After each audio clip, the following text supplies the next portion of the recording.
Assalamualaikum warahmatullahi wabarakatuh. Teman-teman, kita bertemu kembali di channel Cahaya Hidayah. Nah teman-teman, jadi di video kali ini saya akan membagikan video yaitu mengenai klaim-klaim palsu dari Khabib-Khabib Ba'lawi.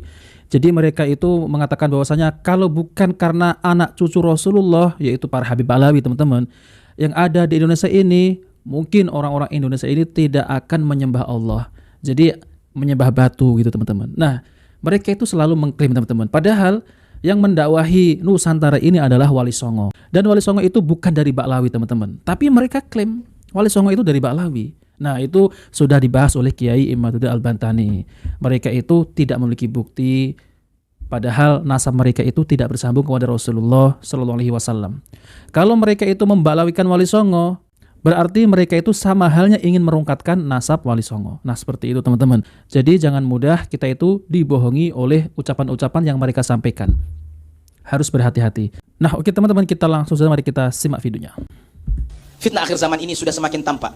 Bagaimana anak cucu Nabi Muhammad SAW sudah diganggu, sudah dilecehkan, sudah mulai digunjing dengan segala macam metode dakwah mereka. Sekarang kita rasakan. Beruntungnya Indonesia yang sudah merasakan bagaimana manfaat anak cucu Nabi Muhammad. Laulahum ma'amana ba'dun nas fi Indonesia. Kalau bukan karena anak cucu Nabi Muhammad, mungkin sebagian besar tidak akan beriman kepada Allah. Bukankah kita mengakui bahwasanya Wali Songo yang masuk di Indonesia ini membawa dan menyebarkan Islam? Bukankah mereka anak cucu Nabi Muhammad SAW? Kalau bukan anak cucu Nabi Muhammad, maka dijumpai berapa banyak manusia-manusia yang di negeri kita cinta ini masih menghamba kepada berhala, masih menyembah kepada pepohonan dan binatang. Anak cucu Nabi Muhammad datang ke Indonesia, bahkan bukan hanya Indonesia, datang dari satu negara ke negara yang lain. Bagaimana masuk ke daratan Asia Tenggara, bagaimana masuk ke daratan Afrika, bahkan mereka masuk ke daratan Rusia. Tiada lain hanya menyambung apa yang dibawa oleh Nabi Muhammad SAW, dan itu dibenarkan oleh Allah melalui wahyu Allah. Dzurriyyatan ba'duha min ba'd, dzurriyyatan ba'duha min ba'd. Garis keturunan satu dengan yang lainnya bersambung. Garis keturunan satu dengan yang lainnya bersambung. Lihat sekarang di kota dan kabupaten Tegal, di mana di situ ada Habib, maka di situ ada majelis, di situ ada maulid, di situ ada syiar Islam. Begitulah keadaan anak cucu Nabi Muhammad SAW. Ya, begitulah keadaan anak cucu Nabi Muhammad. Ente itu bukan cucu Rasulullah SAW ya. Ente itu cucunya Ubed. Kalau memang ente itu cucu Rasulullah, silahkan buktinya, mana kitab nasab, kitab sezaman, filolog, dan tes DNA.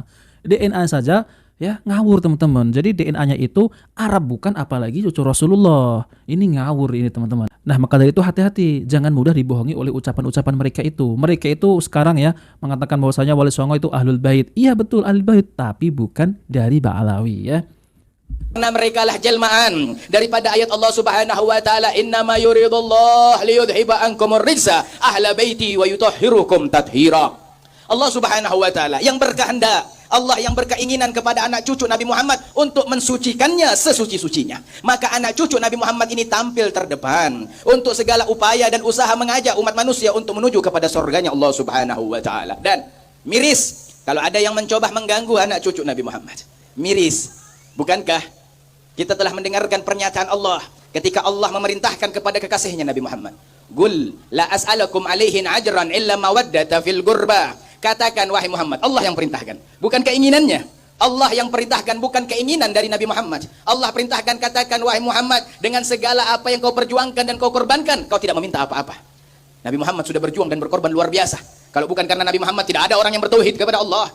Kalau bukan karena Nabi Muhammad, berapa banyak orang tergelincir ke dalam neraka jahanam. Dengan segala bentuk keutamaan Nabi Muhammad yang kita dapatkan saat ini, Nabi Muhammad tidak meminta apa-apa illa mawaddata fil qurbah, kecuali mencintai kepada keturunannya, kecuali mencintai kepada kekerabatannya. Maka kita Ahlus Sunnah wal Jamaah, hampir 4 madhab, mereka semuanya sepakat bahwasanya mencintai anak cucu Nabi Muhammad hukumnya wajib, bukan sunnah, bukan mubah. Mencintai Nabi Muhammad hukumnya wajib, dan itu menjadi fatwa daripada Al-Imam Muhammad bin Idris Asy-Syafi'i. Pencetus madhab Asy-Syafi'i mengatakan dalam gubahan syairnya ketika beliau berfatwa, ya ahla baitin nabi hubbukum fardun minallahi fil kitabi anzalah kafakum min azimil qadri annakum man lam yusalli alaikum fala salatalah. Nah, Imam Muhammad bin Idris Asy-Syafi'i, Imam Asy-Syafi'i mengeluarkan gubahan syairnya dengan mengatakan, ya ahla baitin nabi, wahai anak cucu Nabi Muhammad sallallahu alaihi wasallam, hubbukum, mencintai kalian, fardun minallah, kewajiban yang datang dari Allah, fil kitabi anzala, di dalam Al-Qur'an yang Allah turunkan kepada Nabi Muhammad, kafakum, cukup bagi kalian, min azimil qadri, daripada kedudukan yang tinggi untuk kalian, man lam yusalli alaikum fala salatalah, siapa yang ketika salat tidak bersalawat kepadamu, maka salatnya batal, ditolak oleh Allah Subhanahu wa taala. Begitu pemahaman daripada pemahaman Imam Asy-Syafi'i. Kalau kita mau dengar kiai, dengar pemimpin kiai ini. Kalau kita mau dengar ulama, dengarkan pemimpin ulama ini. Dan sungguh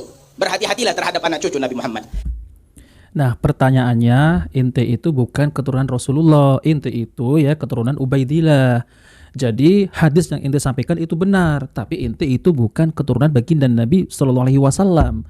Nah, maka dari itu kami ya tidak akan percaya dengan apa yang kalian itu katakan bahwasanya Habib itu adalah zuriat baginda Nabi Shallallahu Alaihi Wasallam. Kalau kalian itu masih mengaku-ngaku, masih ngeyel, buktikan tes DNA. Tapi kenyataannya DNA-nya itu malah DNA Yahudi Ashkenazi, teman-teman. Jadi hati-hati teman-teman ya dengan ucapan-ucapan mereka itu. Memang hadis-hadis yang disampaikan itu benar, tapi itu adalah keturunan Rasulullah yang asli. Tapi kalau yang palsu itu tidak berguna teman-teman dan tidak bisa kita pakai. Nah, maka dari itu ceramah-ceramah yang mereka sampaikan di tengah-tengah kaum muslimin itu isinya hanya apa? Hanya khurafat, hanya meninggikan leluhurnya, dongeng-dongeng khurafat. Jadi nggak ada ilmu yang bisa disampaikan. Jadi mereka itu tujuannya hanya untuk mendoktrin agar mendapat jamaah yang banyak dan bisa meraup keuntungan, yaitu melalui para mukibin tersebut, teman-teman. Hati-hati. Jadi mereka itu menyebarkan apa? Menyebarkan khurafat, bukan menyebarkan ilmu. Hanya berbangga-bangga dengan nasab, padahal nasabnya itu diperselisihkan dan tidak bersambung kepada Rasulullah SAW. Coba mari kita lanjutkan ya.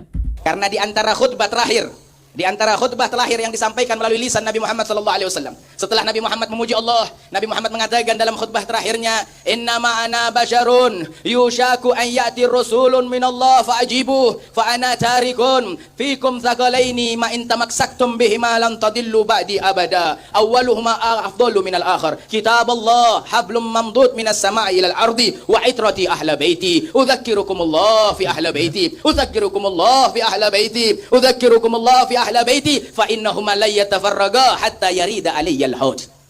Begitu sabda Nabi Muhammad sallallahu alaihi wasallam. Sesungguhnya ketika Nabi Muhammad bersabda, aku hanyalah seorang manusia yang sudah dekat tiba waktunya utusan Tuhanku datang kepadaku yaitu Israel, fa'ajibuh, maka aku menyambut seruannya.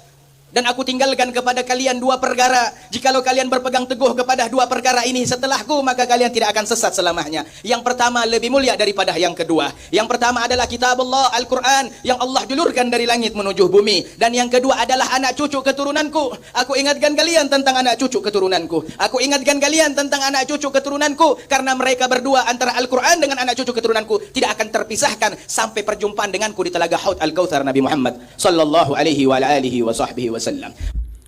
Nah, teman-teman yang dimuliakan Allah Subhanahu wa taala, jadi itulah ya mereka itu menyampaikan hadis-hadis dari Rasulullah SAW, yaitu tujuannya apa? Tujuannya untuk mendoktrin. Padahal mereka itu bukan keturunan baginda Nabi SAW. Masa kita mau ikut Habib-Habib yang gedabrus ya? Masa kita mau ikut Habib-Habib yang menyebarkan khurafat?